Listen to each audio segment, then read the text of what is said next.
What's going on, y'all? It's your boy Z-Dog coming at you live with another video. And on today's video, I just kind of wanted to catch y'all up on my top surgery and my recovery. And my puppy is here. Come here, Pano. Show the people. Show the people. And before y'all ask, I am sitting on the ground in my kitchen. I just kind of wanted to catch y'all up on my top surgery recovery, how I've been doing, what my chest looks like, of course.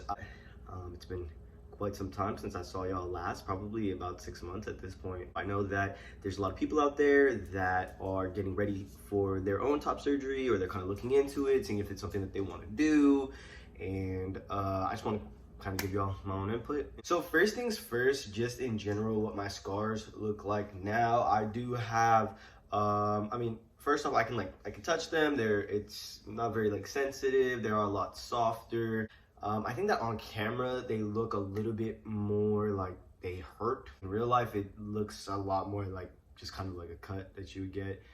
Anyway, my nipples are gaining lots of color back. My left one a lot more than my right one. I don't know what's up with that. That's just how it's working out. That's pretty much where I am in the recovery process. You know, I can work out now. Technically, I could start working out like 8 weeks after my surgery, but it just felt too soon. You know, I would go to do like a push-up or something, and it just didn't feel right.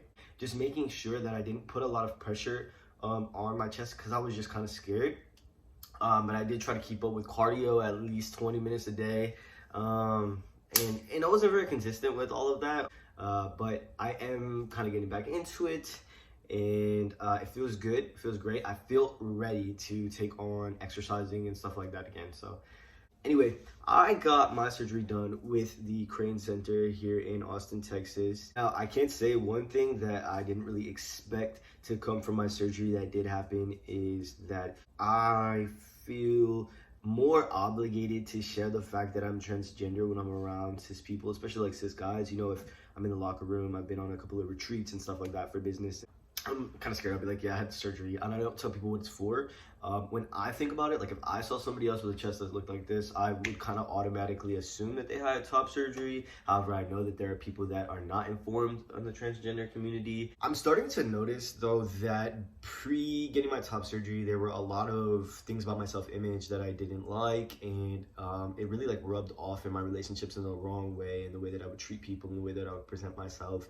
And now that I'm kind of coming full circle and I'm loving the way my body looks, I'm just seeing that there are a lot of things that I could have changed or, done differently. Moving forward from this, there's a couple of different things that I would like to kind of bring back to this channel. Number one, I would love to show y'all my day in the life of entrepreneur. I really fell off of the whole routine, and your routine is the biggest part of whether or not you're going to be successful. I really fell off of my routine, not necessarily that I stopped doing the things, but I just gave myself less time to do it. I was working so late at night, I'm waking up so late in the day. So whenever something like this happens, I do tend to fall off of my meditation. And then of course, moving jobs around. My contract with my old job ended, and so just having to find something new, right? And when it comes to life and being an entrepreneur, obviously you just kind of have to hit those things, continue on, figure out how to deal with it, figure out what you're going to do next. Luckily for me, I have mentors, so I don't necessarily have to take on all the load. I can definitely share it. I can ask for their opinions, ask them what they did, what I should do,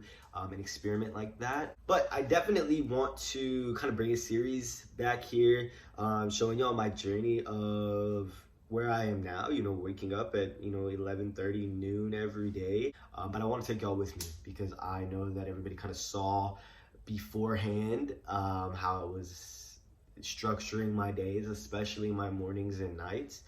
So I just kind of want to bring that back to the series. Really excited to bring y'all on this journey with me as I kind of get back to my old self, better myself even. And yeah, anyway, thank you guys so much for coming to the video. Please drop a comment down below if there's anything else that you guys would like to know about my transition. I do have a video that I'm planning on coming out with just regular questions that people ask me all the time about being FTM transgender. Yeah, but anyway, drop a comment down below. Don't forget to like, comment, and subscribe.